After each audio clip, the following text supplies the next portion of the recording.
Assalamualaikum warahmatullahi wabarakatuh. My name is Arfat and welcome to a brand new video. In today's video, I thought I'd read to you the epilogue from Martin Goodman's A History of Judaism. And this is very related to the current situation that we are facing in the Middle East. And so, inshallah, the whole purpose of this video is, the epilogue here is titled Waiting for the Messiah. Are Jews still waiting for the Messiah?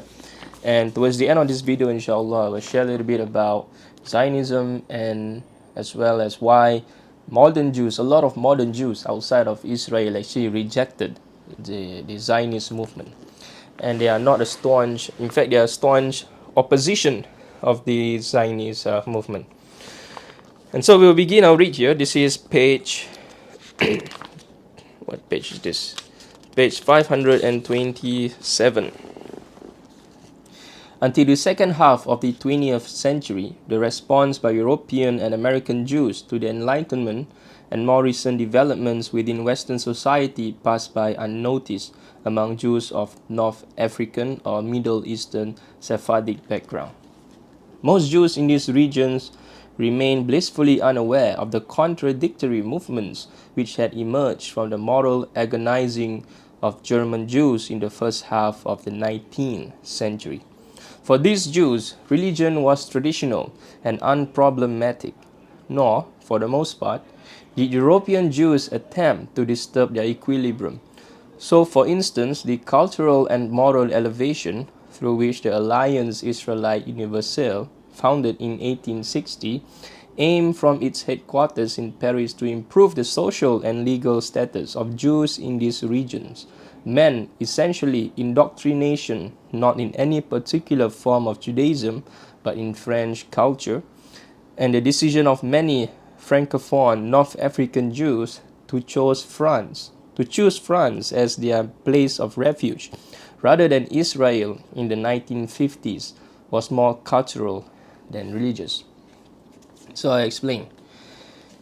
And so there's Jews in Europe. Some of them actually traveled to Israel to be part of this new movement, the Zionist movement, the settlers colonialist movement, whereas some actually prefer to remain in France.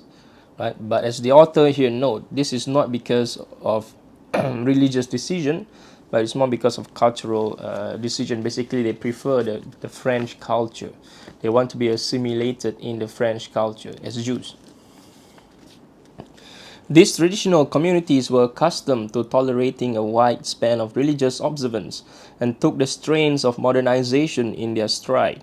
If anything, they saw a greater threat to their Jewish identity in European society, the possibility of the Ashkenazi homogenization, leading in reaction to a particular pride in specifically local customs. Hence, for example, the enthusiasm with which the family and community picnics of the Mimuna festival are celebrated on the day after Pesach by Jews of North African origin.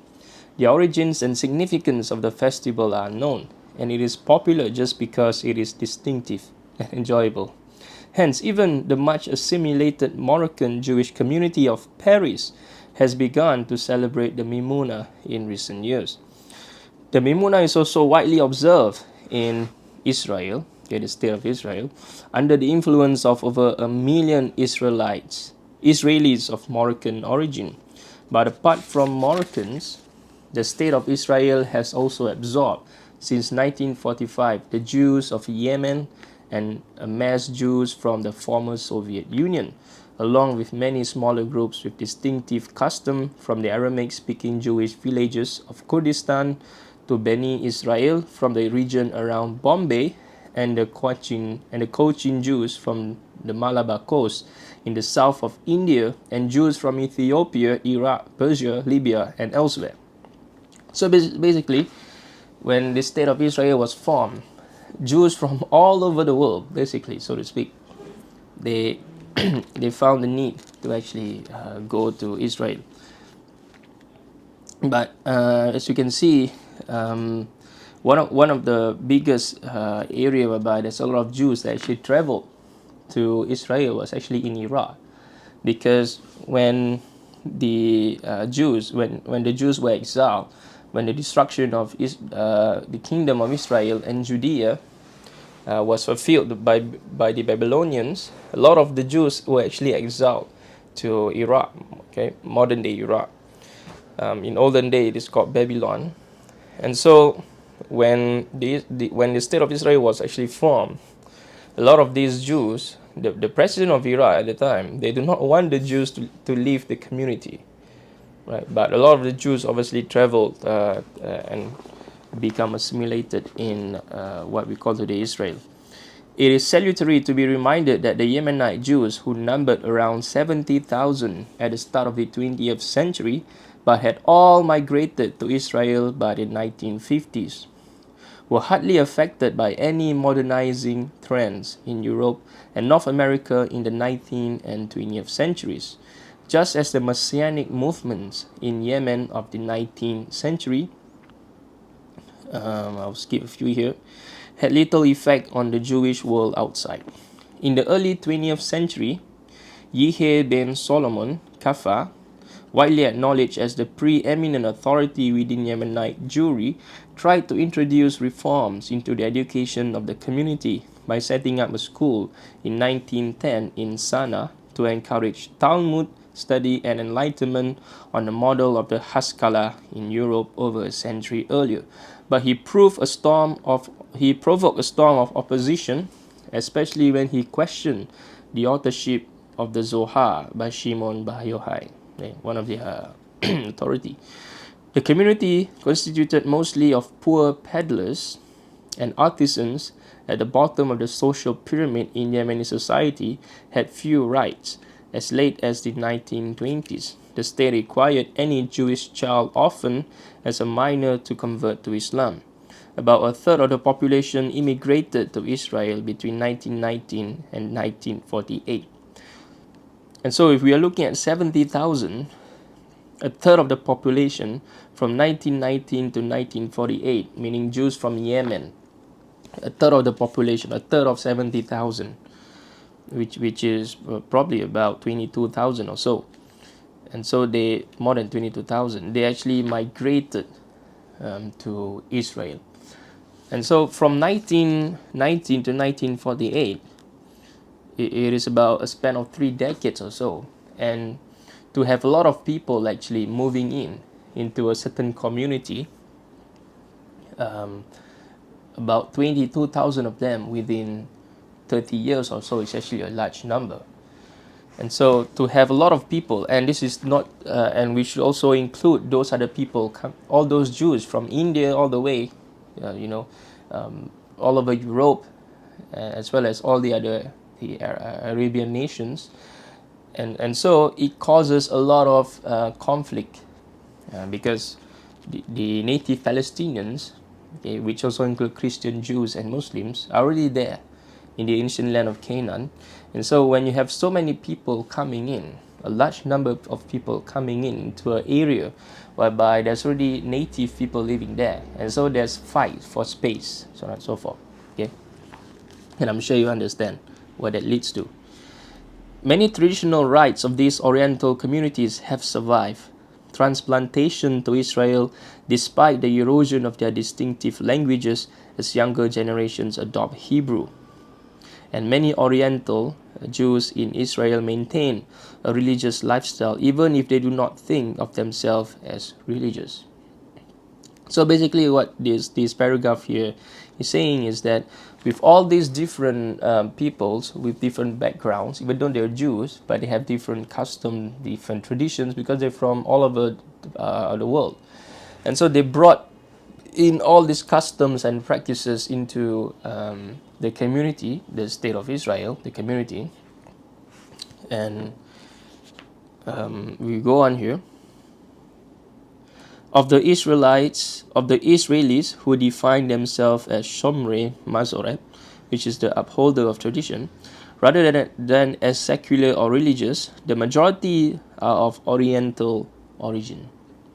Okay, majority of the Jews are actually from Europe. Since between a quarter and a half of Israelis assign themselves to this category, it constitutes a significant trend in Israel society. But within the Haredi community, the self-confident rhetoric of Ashkenazi yeshiva culture has tended to dominate even communities of North African and Iraqi origin, meaning different cultures have been imposed on different people, different Jews within Israel from different parts of the world. For example, here it's saying that the North African and Iraqi Jewish community within Israel itself, meaning the people, the Jews from Iraq and from North Africa, the North Africans, meaning it could be Morocco, Libya, so on and so forth. And so they themselves have been cultures, other cultures, mostly because majority is actually from Europe. So European cultures have been imposed into this more conservative Jewish community, so to speak. Many Sephardic Haredim in Israel choose to study in Ashkenazi yeshivot. Even Obadiah Yosef, the former Sephardic chief rabbi of Israel, who founded in the 1980s what was to become Shas, a powerful force in Israel's politics established to combat discrimination against non-Ashkenazim and to bolster among Sephardim a sense of pride in their identity, was closely linked politically to the aged Lithuanian rabbi Elazar Shach, who dominated the world of non-Hasidic Ashkenazi Haredim in Israel for the last quarter of the 20th century. Okay, I just explained about the simulations of other people's ideas here. Where was I? On the other hand, the reputation of Sephardic Kabbalists, like the Moroccan rabbi Israel Abu Hadzeira, known as Baba Salih, who was famed as a miracle worker through the power of prayer, was recognized also in the Ashkenazi world. The Baba Salih died in 1984, and his tomb in Netivot, a small town close to Gaza, has become a place of pilgrimage. Okay, meaning Jews who admire their rabbis, this particular group of people, they actually go there to the tomb, okay, of this rabbi as a site of pilgrimage. Okay. There is less pressure to conform outside Israel, where Jewish identity of any kind is largely a matter of self-definition, and the grounds for self-definition as a Jew vary greatly. Okay, this is very important, with different degrees of acceptance within the wider Jewish world, meaning that there are, well, these two sentences is actually huge. You can write an entire paper just on this. Basically what the author is trying to say is that Jews in the diaspora, so to speak, okay, Jews that remain in the diaspora, not all of them agree to, all of them basically have their own personalities, their own way, so to speak, their own culture, their own tradition, and not all of them actually accept very greatly, with different degrees of acceptance within the wider Jewish world. Okay, basically means not all of them accept each other's custom. Okay, so basically Jews from this place, from that place, they not necessarily accept each other's custom. Okay, because customs is actually, there's a lot of baggage to when it comes to custom, because you have your own tradition. For example, if you're an Iraqi Jew, or if you're a Polish Jew, a German Jew, you came from different background, right? Just like Muslims and Christians from all over the world, even though we practice our religion, right, almost the same way as other people practice their religion, but there are some customs and traditions and practices that we held to, okay, we still hold on to, and things are actually expanded further if you put, and it's no longer under microscope, because when you have a lot of people from and this is relevant to the current what happened before the 7th of October, which I'll lead to inshallah. And so when you have a lot of people from different parts of the world, they all settle in a single area, meaning each one of them have their own culture, their own tradition. They brought with them their languages also, even though they learn to speak Hebrew, so on and so forth. But because they have different customs and different traditions, and so there's a lot of internal conflict, so to speak. Okay? And this is true as well, because this is not really shown in the media, but prior to the incident on the 7th of October, the state of Israel was actually divided, okay, between the right wing and between the secular and more Messianic movement, meaning the Orthodox Jews, so on and so forth. Okay. And I do not need to get into the history of it, but the state of Israel almost had a civil war, okay, before the incident of the 7th of October. And throughout the history, throughout their lands, there have been internal conflicts and so on, because it is bound to happen, because when you actually brought in a lot of people from all over the world with different cultures and different traditions, they rub shoulders, so to speak, and some of them are not tolerant of one another, so on and so forth. But this is true in every culture as well, especially in. But we don't have that. We don't have another example similar to Israel, whereby a lot of people actually come from different parts of the world, literally from different parts of the world, all over, different geography, different ethnicity, different lifestyles, so on and so forth. And so they all come to this place, and there's a lot of different ideas. Conflicts are bound to happen.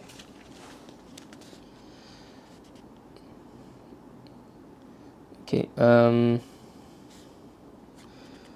It remains the case that most Jews consider themselves Jewish because at least one of their parents was Jewish.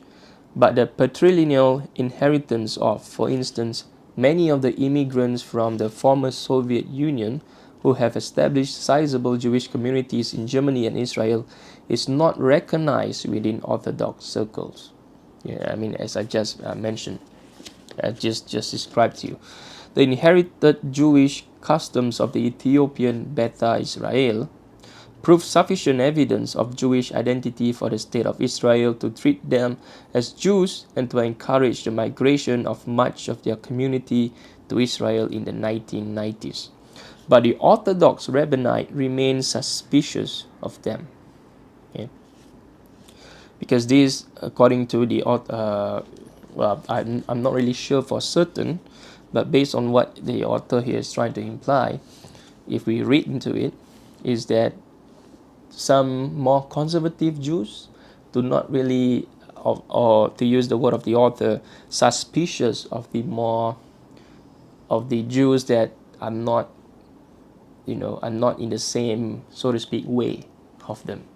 Okay? I do not want to use the word secular and liberal and orthodox, right?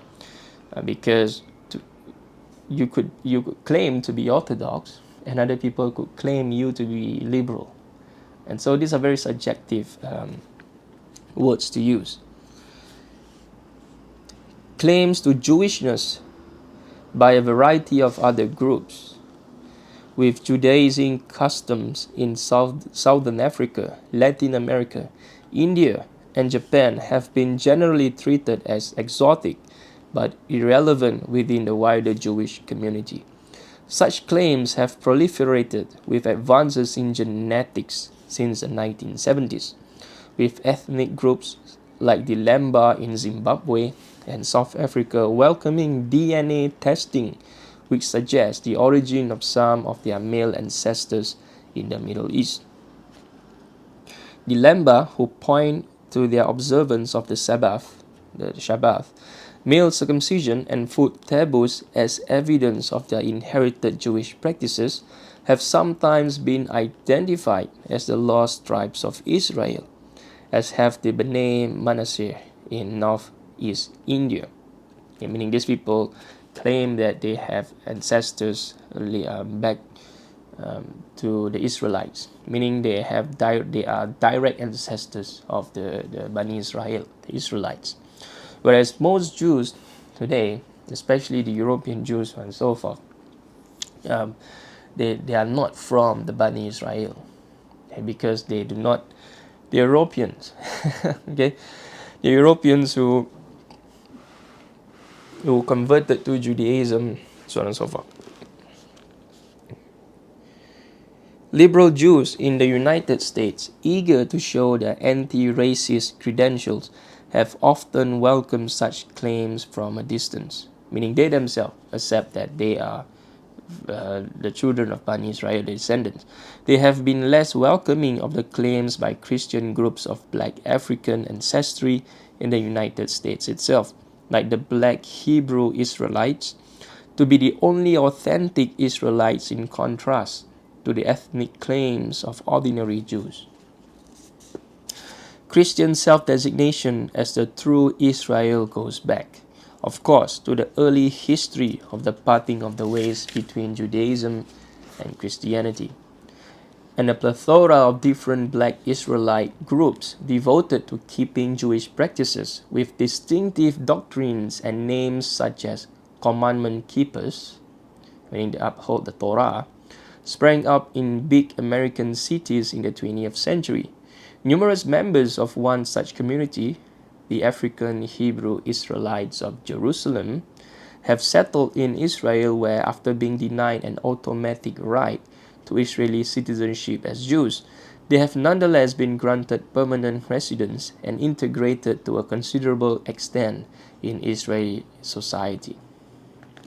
This is very profound, because a lot of people do not know is that even within Israel itself, even within the state of Israel itself, there are different, obviously there are 1 million over Palestinians that have Israeli citizenship, but these are all considered second-class citizens, and there's also amongst them like Jews that were native of the land, as well as Jews from other parts of the world that were also considered as second-class citizens.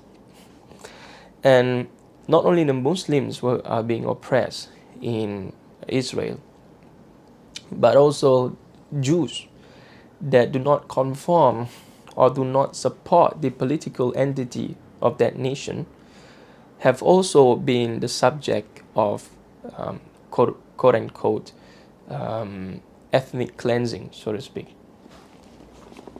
And so this, which is why we have a lot of because to a certain extent, it is also unfair to say that only the Arabs were persecuted, only the native Palestinians were persecuted. And this is the narrative that is broad, that is wide in historical books as well as in pro-Palestinian media. But recently, they have included that even the Jews, as well as Christians, have also been the subject of ethnic cleansing, because these people are there, and not only they are native of that land, but there are also Jews from a lot of different parts of the world that were considered as second-class citizens, and they are also subjected to the violence amongst the other settlers. This is something that a lot of people unfortunately do not know. Israelis and most diaspora Jews have proved more suspicious of claims by ethnic Jews converted to Christianity that Jews who accept Jesus as Messiah are not abandoning Judaism but fulfilling it. Okay, there are Jews that accepted Jesus as the Messiah but remain Jews. I mean, I've made videos about this, about the history of Judaism and Christianity, and according to historical books, Jesus himself was a Jew, right? But we should distinguish between the terms Jews as being used in the past and the term Jews as being used today, because they're completely different thing. Today is more towards rabbinical Judaism after the destruction of the temple. During the time of Jesus, the temple was still there. Right, so majority of the Levitical law is still applied during the time of Jesus, the 1st century CE. But after the destruction of the temple in 70 CE and towards the rabbinical age of 200 to 500 CE, right? The Levitical laws are no longer applicable because there's no temple, there's no priest, right? We do not have the Pharisees, the Sadducees, and so a lot of the Levitical laws, the Noahidic laws, still apply, some of them, but the Mosaic law or the still apply, but the Levitical law basically are not being able, were not being able to be applied because the temple was no more. And so the Jews of today leads back to more of the rabbinical Judaism. It is not the Jews, the Jews during the time of Jesus. It's a completely different thing. I've made videos about this. Jews for Jesus is a movement. Okay? Jews for Jesus founded in 1973 with an energetic mission to the wider Jewish community is the most prominent of numerous groups which have promoted Messianic Judaism to Jews since the 1960s. Messianic Jewish congregations have mushroomed in the early 21st century, especially in the United States and Israel. Messianic Jews characteristically observe the Sabbath, the Shabbat, on Saturdays and keep the main Jewish festival, okay, like Sukkot and so forth. Many observe Jewish dietary laws. They don't eat pork, okay, yeah. If not from conviction, then as a form of outreach to other Jews. Meaning, the author here made this remark, if not from conviction, then as a form of outreach to other Jews. Meaning they themselves don't believe in it, but they simply use that to attract other Jews. Or they don't practice that, but they use that as a precedence because it is in the Torah, right? To attract other Jews. They refer to Jesus by his Hebrew name, Yeshua. Yeah. The missionary approach of Messianic Jews within the Jewish community is unusual. The only other contemporary Jews with equal missionary enthusiasm are the Lubavitch Hasidim, the Hasidic Jews. For much of the time, Jewish communities of different outlook operate separately from each other. And this is very important. Okay, I'll repeat, for much of the time, Jewish communities of different outlooks operate separately from each other. And their clashing criteria for Jewish identity can be ignored. Okay. Problems arise most often when it comes to marriage, because there just like Muslims, who mostly wants to marry Muslims, right? But even though Muslims are allowed to marry Jews and the Christians, the people of the book, this is in the Quran. But the ulama have mentioned that these people must be really, really practicing Judaism and Christianity. Meaning, if they really practice Judaism and Christianity, they cannot be a Trinitarian. So most probably the ulama is referring to the Unitarian, even though the term Unitarian is not used, because the Unitarian Christians do not believe that Jesus is actually God, right? They accept Jesus as the Messiah. But the problem with the Unitarian Christians is that they believe in the teachings of Paul about Jesus, whereby Jesus died for their sins. Yeah, and so most probably this is not what the scholars are saying. And so in the context of that verse, whereby Muslims are allowed to marry the people of the book, the Ahlul Kitab, in a sense whereby they do not need to convert to Islam, because if they actually follow the religion itself, that religion is actually submission of one's will to Allah subhanahu wa ta'ala. Because Islam today, the name Islam today is basically submission of one's will to the will of God. And so during the time of Jesus, or those who follow the teachings of Jesus and the teachings of Musa alayhi salam, Moses, they themselves can be considered Muslim or Islam, the one who submitted their will to the will of God, right? And so today, the word Muslims are used to refer to a group of people that accepted the Prophet ﷺ, but this is actually just modern usage of the words to group people differently to distinguish Muslims from Jews from Christians, right? Just for convenience sake. But if you actually look from an academic perspective, it basically means someone who submit their will to the will of God. That's basically what it means. And anybody that submits their will to the will of God, meaning they really follow scriptures that have been given to them, but really follow. And if you actually read the scriptures, the New Testament and the Torah, the teachings are very clear that Jesus is not God, right? Jesus never calls himself God. The most explicit time whereby Jesus, when the people ask him in Mark 10:18, okay, what is the greatest? What must I do to have eternal life? And this is in John as well, towards the end of the Gospel of John 17:3. The people asked Jesus, what must I do to have eternal life? In Mark, Jesus said, follow the commandments. Right? Follow the 10 commandments, worship God alone. And so the people ask in John 17:3, what must I do to have eternal life? Believe in God and believe in me as the Messiah. And so for those people who actually follow these teachings carefully, clearly, and they shy themselves from the Trinitarian doctrine, they are basically someone who submit their will to the will of God. They are Muslims. But obviously we have issues here, because if someone, even though someone actually follows the teachings of Moses and Jesus, Isa ibn Maryam alayhi salam, but that someone also need to accept the prophets Muhammad sallallahu alaihi wasallam. And someone who actually follows that religion carefully, they must accept the Prophet sallallahu alaihi wasallam, because the Prophet sallallahu alaihi wasallam is actually prophesied in their book. Right? And Jesus said, I made videos about this. I do not want to go off topic here. Okay.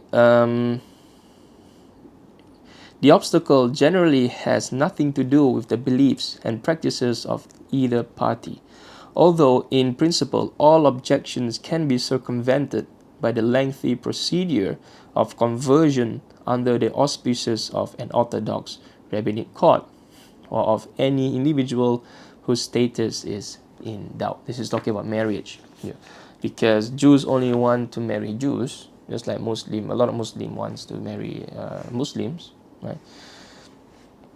And in some Jewish circle, it is actually prohibited to marry outside, to marry people that are not Jews. So the passage here, or this paragraph, is trying to say that even Jews within themselves is not really a unified community. Right, just like we see in the time of the Bani Israel, whereby they are divided into 12 tribes. They got into a war with one another. The same happened today, but in a much, but not in a really political sense, but in a religious sense, whereby they doubt the Jewishness of other groups of people, other Jews. And so when a man wants to marry another Jewish woman, they have to question the integrity of each other's Jewishness, for example. Okay. This also happened in certain parts of the Muslim world, especially amongst Muslims that are more conservative, more religious, so to speak, more practicing. And this is something I disagree with completely, and is that when a man wants to marry a woman, or when a woman was approached by a man in marriage, for example, some people actually question the Islam of that person. I mean, if you put yourself in that person's shoe, the one questioning the Islam of the other people, right, is because of protection. For example, a father wants to protect his daughter from, from any harm, or from anything, all right? And that is the responsibility of a parent to protect that child. And it should be done with hikmah. It should be done not from a very judgmental perspective, right? Even though you're already judging, but you cannot judge too much, right? And you should give da'wah, so on and so forth. But unfortunately, some people actually outrightly reject. Okay, you're not you don't know how to read the Quran, so you're not fit for my daughter, for example. Or you don't know how to read the Quran, meaning you can't be my wife, for example. And so this idea I reject completely, and this is something that I disagree with. Personally, I disagree with this because this is a great opportunity for us to give dawah to these people. Right? It's a great opportunity. Allah subhanahu wa ta'ala has presented us this opportunity. And inshallah, He used us to guide His people. But unfortunately, we have rejected the offer of Allah subhanahu wa ta'ala for us to be able to actually do something good to an individual, which will become our spouse, for example.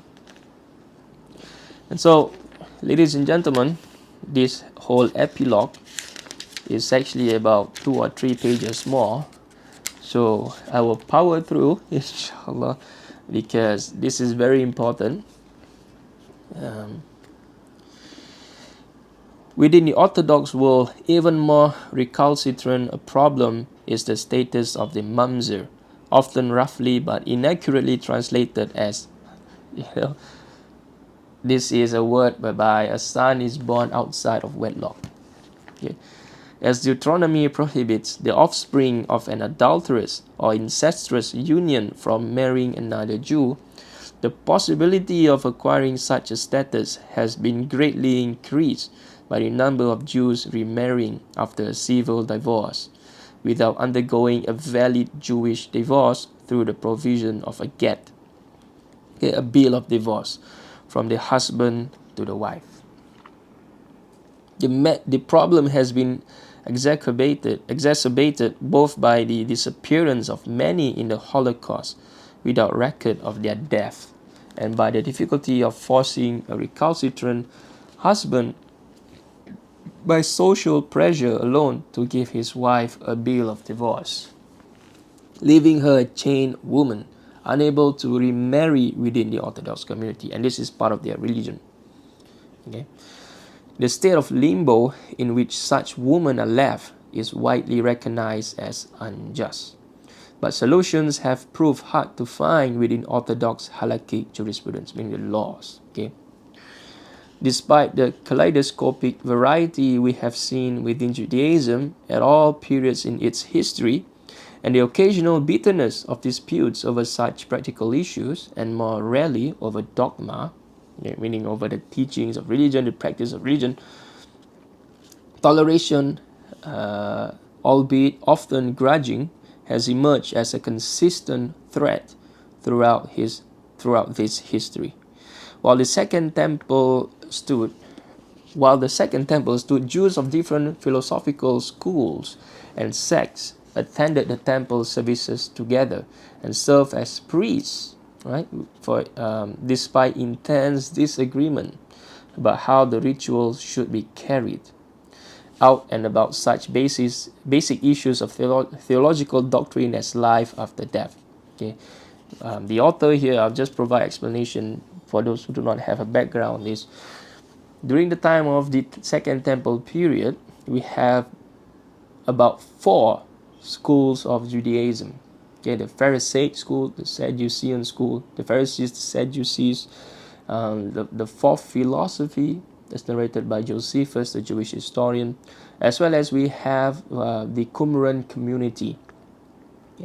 The Sadducees do not believe that there is life after death. The Pharisees believe that there's life after death, right? And the Qumran community, they are very Messianic Judaism. They are very Messianic. And the fourth philosophy, we basically don't know anything at all, right? Josephus, the Jewish historian, just mentioned it by name and never really provide an extensive description of what this fourth philosophy. But what we can gather is that this fourth philosophical school of Judaism, not to say, right, the term fourth philosophy doesn't imply that the Pharisaic, the Sadducees, the Pharisees, the Sadducees, as well as the Qumran community, they themselves are a form of Jewish philosopher. They're not. But the word fourth philosophy is used to refer to this group of people because that is the term that has been used by the historian Josephus. which wrote around 90 of the Common Era. 90 CE, meaning about 2,000 years ago, 1,900 years ago. And so what the author here is trying to say, that even these people disagree with one another, they still come together to work for the temple, so to speak. Right? We had the Pharisees, which made up majority of the priests. Right? The Sadducees, the one from the so-called from the more religious, or more the one that is basically involved in the temple, right? Meaning their father was a rabbi and their grandfather was a rabbi, and so he goes on. And so these are the Sadducees. Right? The Pharisees can also be from the Sadducees, meaning the religious ancestry, right? And obviously there's also the common Jews who do not subscribe to the Pharisees, Sadducees, and so forth. We do not have any surviving writings from the Pharisees and Sadducees. For the Pharisees, except the Apostle Paul, because the Apostle Paul claimed to be an apostle of Jesus, obviously. Right? I personally don't believe him as apostle. Historically, a lot of historians do not believe that Paul is actually an apostle of Jesus, right? But Christians refer to him as Apostle Paul. So I'll just use Apostle Paul as a term of respect. Okay. And so the Apostle Paul, the writings, the authentic writings of the Apostle Paul is what remains of a Pharisaic writing. But we cannot use that because we only have one source. And if we have 1,000 sources, the Pharisaic movement, or the Pharisaic Jews, as described by himself, Paul, could be a complete different Judaism altogether from the other Pharisees, but we don't know because we only have Apostle Paul's writing.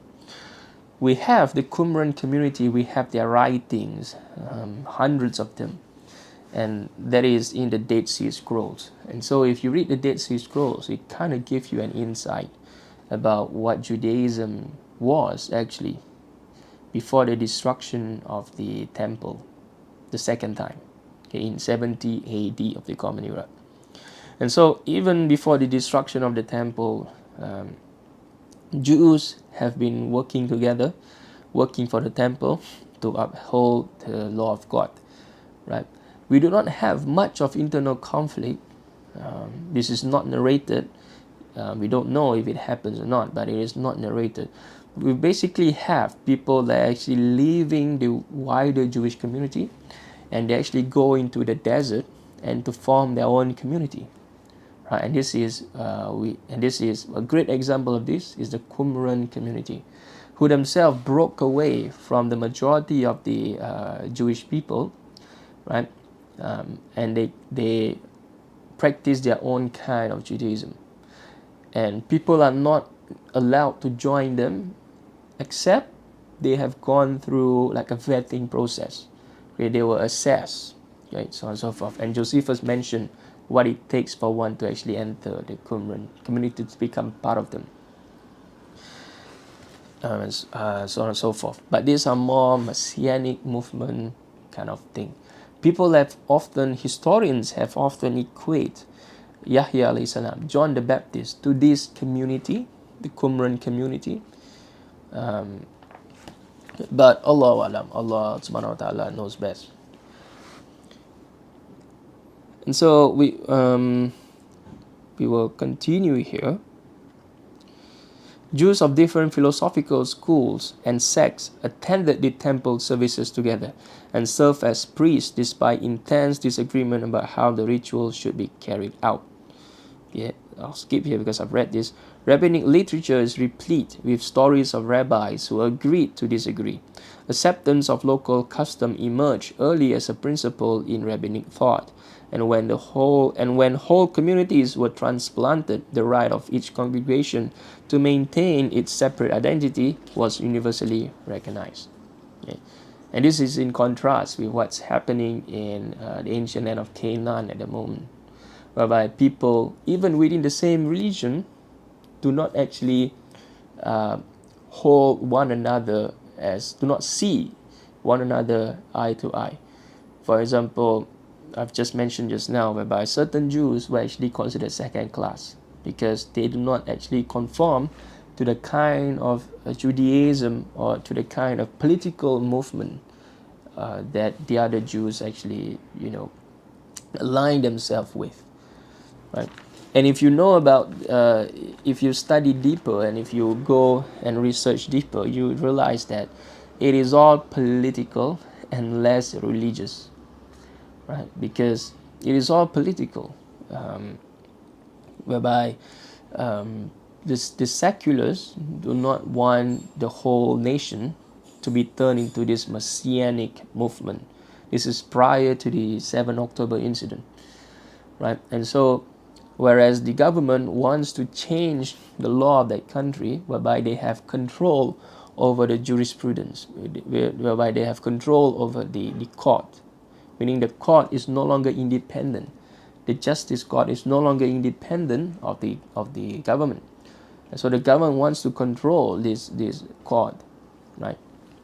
Because of political reasons, which you can research deeper.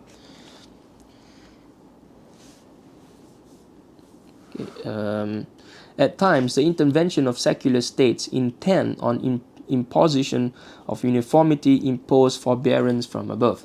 But in the multicultural societies in which contemporary Jews now find themselves in Europe, and especially North America, Jews themselves have sometimes welcomed variety as desirable in itself. The many voices within Judaism are seen by the Orthodox theologian David Hartman, a passionate advocate of pluralism who came from New York but was an influential voice in modern Orthodox circles in Jerusalem from the 1970s to his death in 2013 as the heart of many rooms. The unpredictability of the changes within Judaism as a result of the Holocaust and the foundation of the State of Israel during the 20th century urges cautions in predictions about the 21st. There are plausible grounds to believe both that adherence to the religion will diminish and that it will grow. There are plausible grounds to believe both that adherence to the religion will diminish and that it will grow. I think there's some mistake here in the sentence. A decline in the authority of local religious leaders outside ultra-religious circles have been accompanied in the age of the internet by two competing trends, right? The internet mentioned a lot of things, and the internet mentioned things that are more false than true. And so be careful of the internet. If you really want to study things constructively, listen to lectures by scholars of that particular subject, or refer to books. Okay,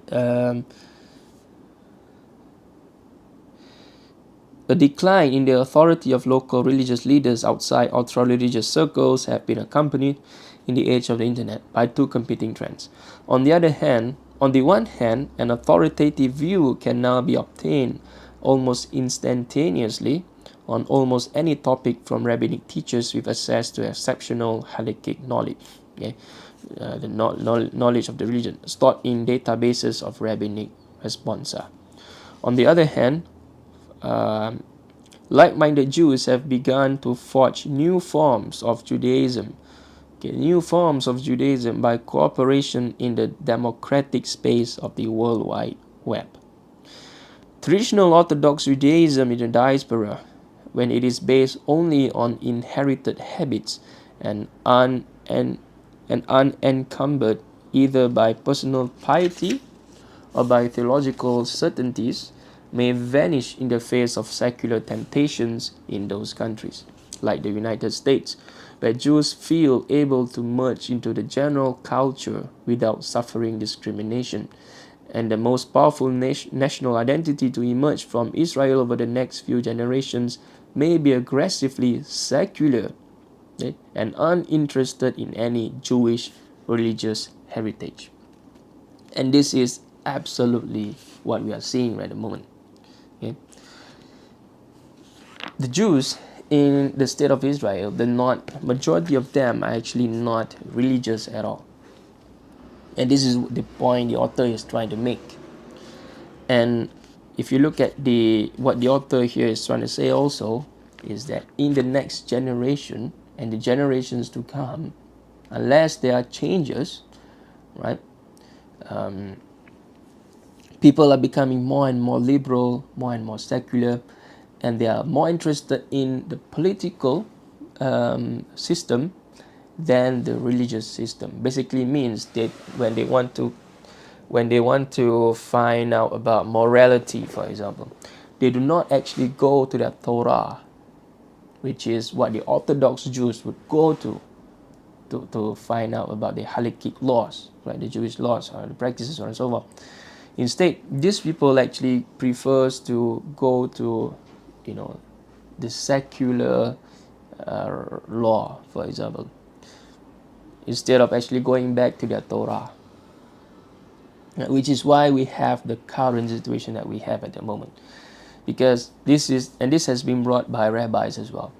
Because if Jews within that state actually practices and upheld the Torah, then we will not have the catastrophe that we have at the moment. And this has been brought by the author as well here, and a lot of other rabbis as well. But we should distinguish between people that actually conform to the secularist movement, to the more liberal movement, than to those people who are actually more orthodox, more conservative. Because we cannot basically refer to a group of people as if they are all one thing. They're not. And so we should be careful in our approach, also in what we say. We should be clear in what we are saying so that we do not misrepresent other people as well, right?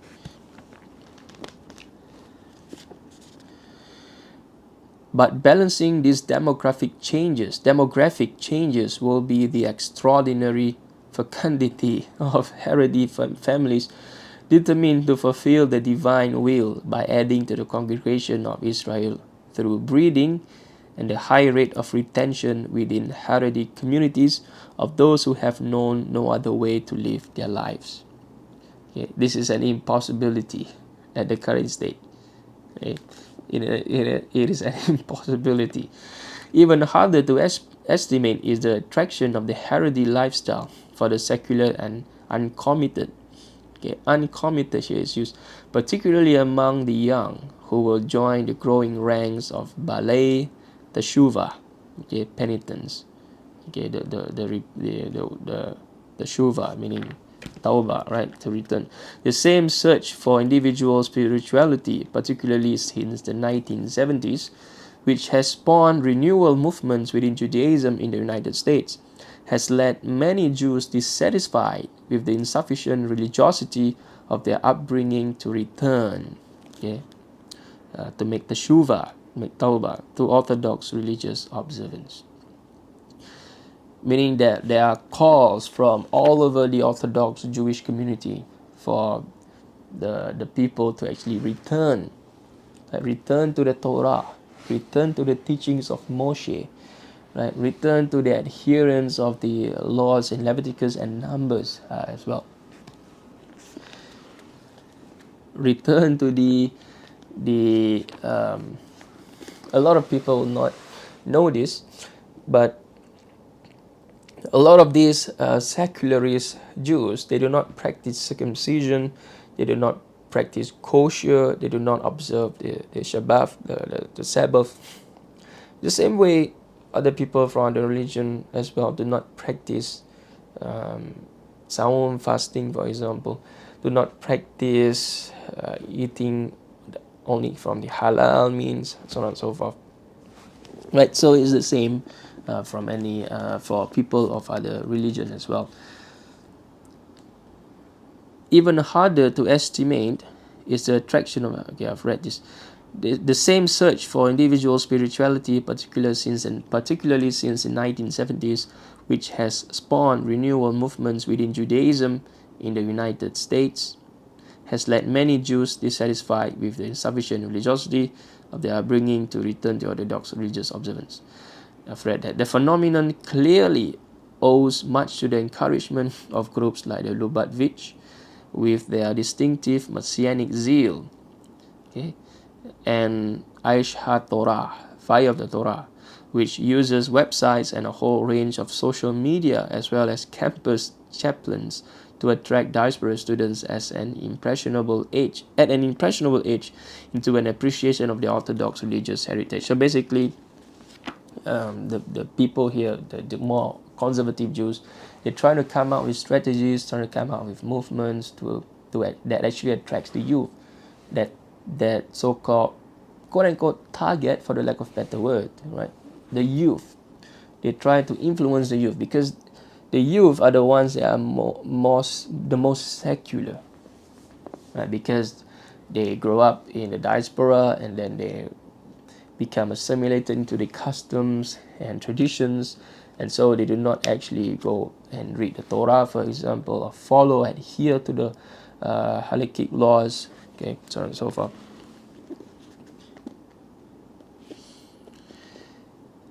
And so I'll skip here a few because this is talking about that, which I already made the point.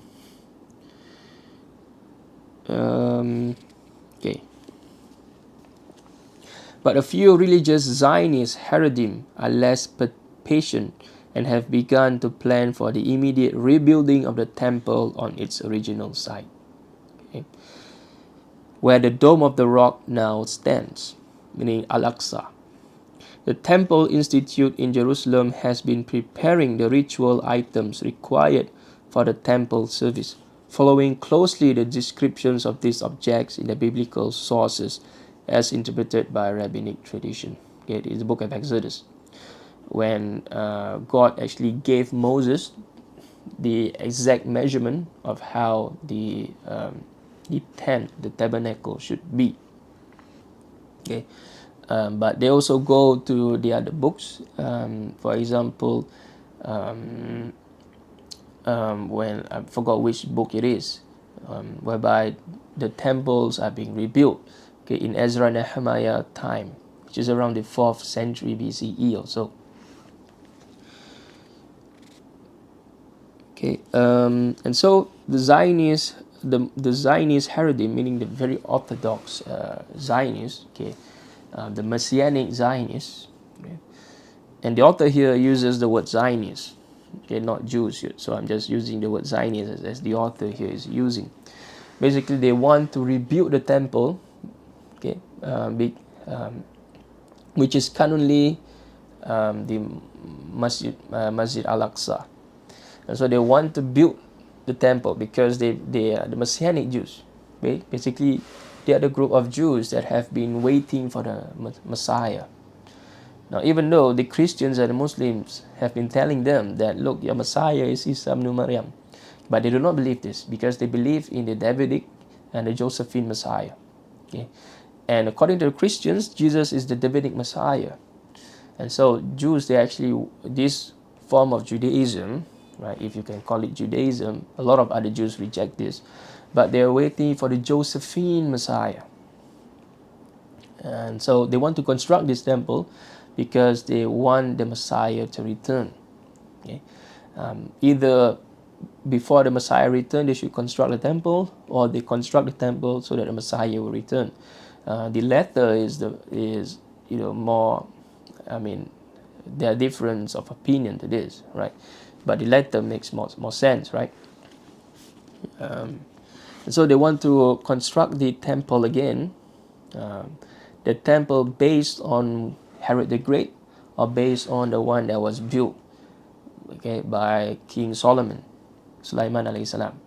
Because Daud alayhi salam wanted to build a temple. This is according to their scripture, the Torah. They wanted to build Daud alayhi salam wanted to build a temple for Allah subhanahu wa ta'ala. But according to them, God forbade David from building a temple for God.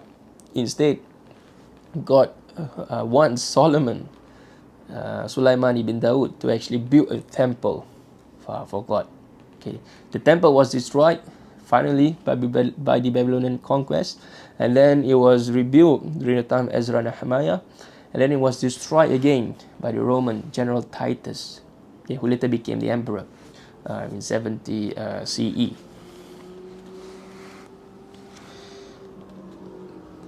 Okay, the breastplate and the rest of the special uniform of the high priest, including his crown, are already complete, meaning they have actually rebuilt this breastplate, the one that the priest used to wear back in the past, 2,500 years ago.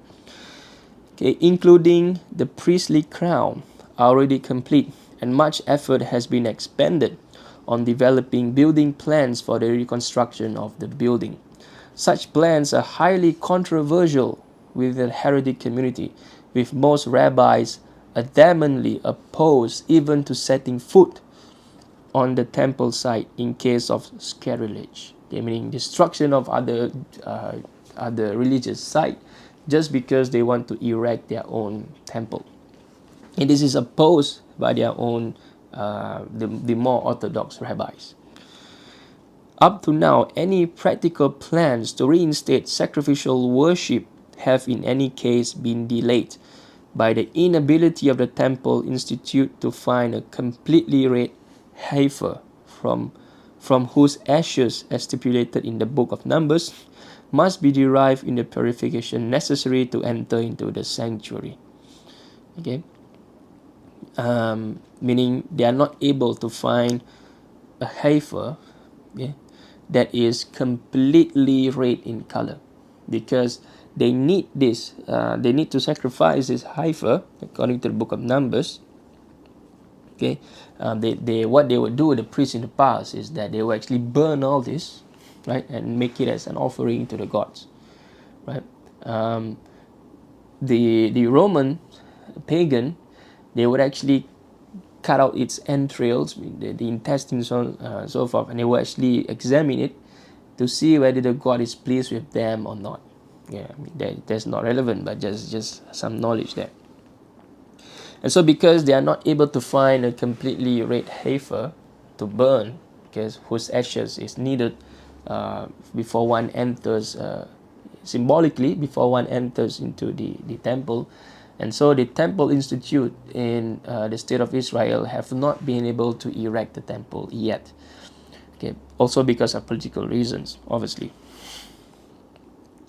These are unprecedented times for the Jewish people, with a revived state pulled in different directions by religious as well as political forces. Okay. And a constant sense of potential catastrophe heightened by memories still vivid of the horrors of the Holocaust. Eschatological expectation, the expectation of the end times, Yawmul Qiyamah basically, flourish even if they express themselves in very different ways. In 2004, a group of 71 rabbis made an attempt in a meeting in Tiberias to re-establish the Sanhedrin. Okay? The Jewish court, the Jewish, because when people committed crime, for example, they will be brought to the Sanhedrin to receive their judgment. Okay? And if you look at the New Testament, Jesus was brought to the Sanhedrin, right? Because they claim that Jesus is if you read the New Testament, according to the New Testament, the Jews claim that Jesus is actually, Jesus is not actually, Jesus claimed to be the Messiah, right? And so they do not agree that the more that I think there's something wrong in this sentence. The more that religious Zionist settlers come under pressure in the occupied territories, the more they are tempted to appeal not just to past divine promises, but to future Messianic hopes, which is what we currently see, the rhetoric that is coming out of that area at the moment. Okay? Will this indeed be the future of Judaism? Yeah, I'm almost drawing to a close here. Well, the violence which in recent decades has begun to characterize religious disputes between Jews, especially in the state of Israel, escalate, or will it subside, as it has so often over the past 2,000 years, into a grudging acceptance of difference? Okay. This book was written. This book was written in 2017, right? And so, 5 years upon the writing of this book, we have the current incident. The historian Josephus, who reckoned he knew the future both as a prophet in his own right and through his readings of the book of Daniel, nonetheless balked at explaining to his Greek and Roman readers the meaning of Daniel's vision of the four empires, noting that I have not thought it proper to relate this, since I am expected to write of what is past and done, and not of what is to be. Such reticence in predicting what will happen in the next century is surely wise. Right? Meaning Josephus say, basically, I have no knowledge of the future. Right? And so with that, ladies and gentlemen, we come to the end of the epilogue. And so hopefully this reading and this commentary, some insight, some history, actually gave you something. In fact, it brought upon you knowledge, and with that, we all become more educated and are able to comprehend what is happening in the Holy Land. The Holy Land has never found peace, okay, until the advent of Islam. For 400 years and more, the Jews, Muslims, and Christians lived under the Ottoman Empire. And for many, many more years, apart from the Crusades, which were happening in the north of the country, right, of the ancient land of Canaan, by the Mediterranean, by the coast, the port cities of Ashkelon, so on and so forth. Apart from that, Jews, Christians, and Muslims have been living exceptionally well and have produced great literatures, great discoveries in any sorts of area of and have added value to the human civilization. And for those who do not read history, you'll not know that ever since the ancient land of Canaan, apart from the time of Dawood and Sulaiman, whereby there's peace, right? The united of the northern and the northern kingdom of Israel, okay, and the southern kingdom of Judah, which is Jordan today, so on and so forth. All these used to be the empire of Dawood and Sulaiman alayhi salam, and they have peace up until the collide of the two states. Okay, up until the formation of the two states. Okay, with Israel in the north and Judah in the south. The Holy Land has never found peace, right? And so that happened in around the 8th, the 9th or the 8th centuries of the Common Era, before the Common Era. And so for about 2,000 years or so, the Holy Land has never found peace, because we have the Assyrian conquest, we have the Babylonian conquest, and then we have the Persian conquest, and then we have the conquest of Alexander the Great in the 3rd century. All right, and then after that we have the period whereby we have Egyptian states, the Ptolemies, fighting against the Syrian states, so on and so forth, within the Holy Land. And so the Jews, the Israelites at that time, okay, and the 1st century Jews, they have never found peace. Okay? The land that they live in, the ancient land of Canaan, have never been at peace. And then when after the Alexander the Great conquest, we have proxy wars, we have Herod the Great, whereby people actually do not like Herod the Great, so on and so forth. And we also have the Hasmonean period, Hasmonean dynasty, whereby Jews got into an internal conflict with one another. And then later on, they fought the Romans during the Jewish War. And then we have the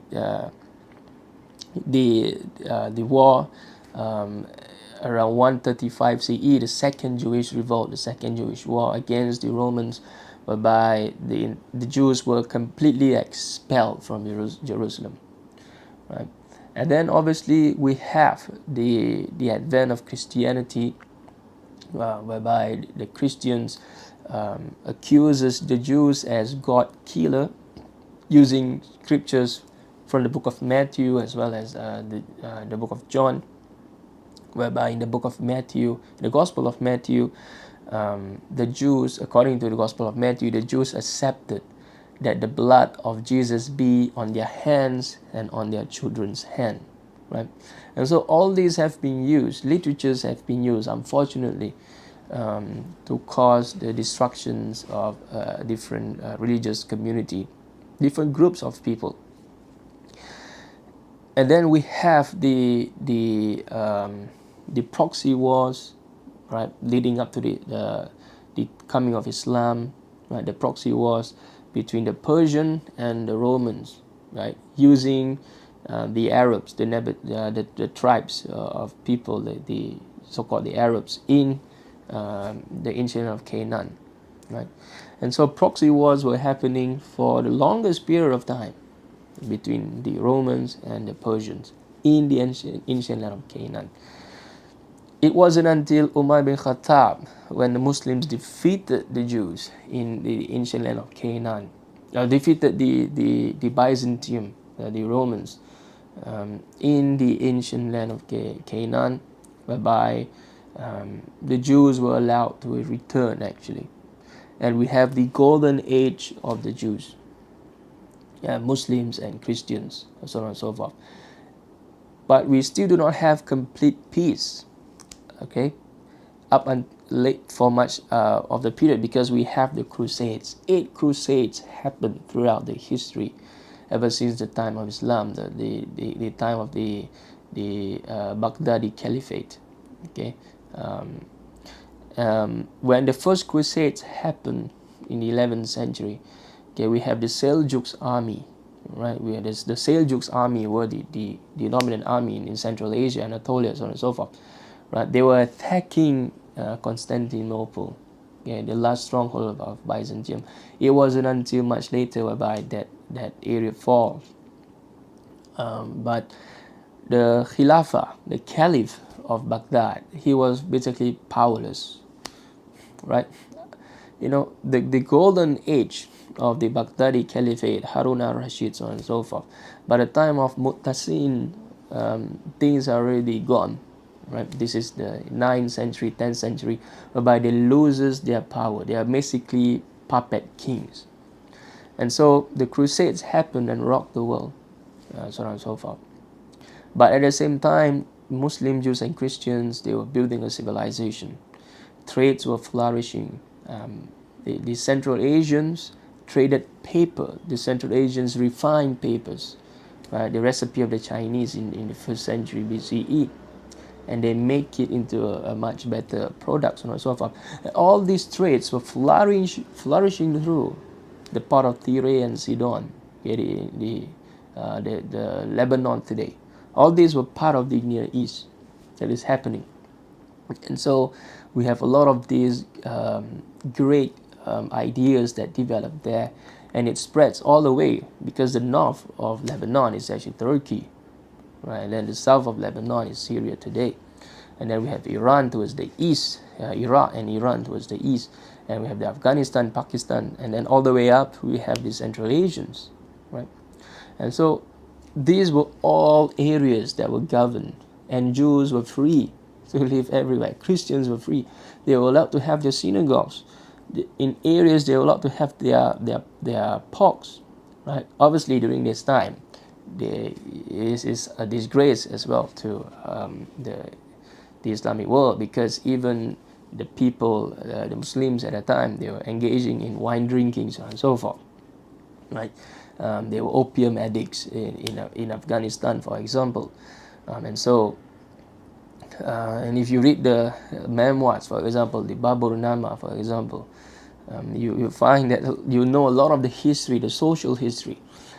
Today, we should not only focus on the political history, Because if we focus on the political history, historians who wrote about political history, they have to focus more on the wars and conflicts, right?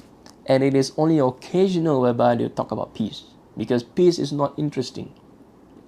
People here are more interested in wars, who won and who lost the wars, which is unfortunate. And so I would recommend readers to actually go and look into the social history. The social history is, to me, if you really want to understand each other as a community and how we need each other, different religious groups, communities, ethnicities, so on and so forth, and how human civilization actually need one another, you have to look at the social history. Just by focusing on the political history, it will lead you to more hatred, it will lead you to more animosity, so on and so forth, because that is the materials that you are consuming. But it is also important for us to draw lessons from political history, but we should focus our attention to learn more about the social history. How did people communicate with one another? What did people do on certain days? What were their daily lifestyle like? Where did they travel to? What did they say about their travel? What did they write about their travel? What did they observe? What new discoveries did they make? And so this is something that can only be found in the social history books.